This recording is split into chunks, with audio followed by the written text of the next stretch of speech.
Hello friends, welcome back to the new video guys. In this video guys, we are going to talk about guys notification ringtone setting in our Samsung phone device.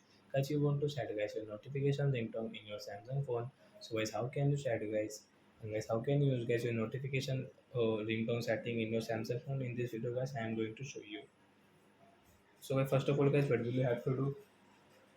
Guys, you will have to click on guys your phone setting guys.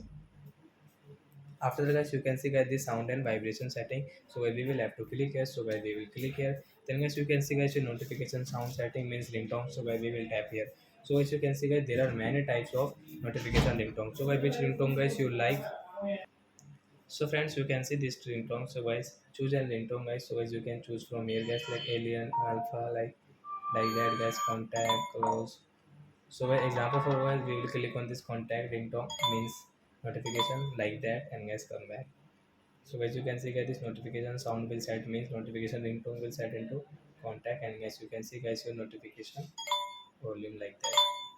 So I hope friends you have understood how to set notification ringtone in our Samsung phone. So that's it guys. Thanks for watching. So guys, now we will meet on next video guys with new topic. Before going guys, please go and like my video, subscribe my channel. Bye bye friends.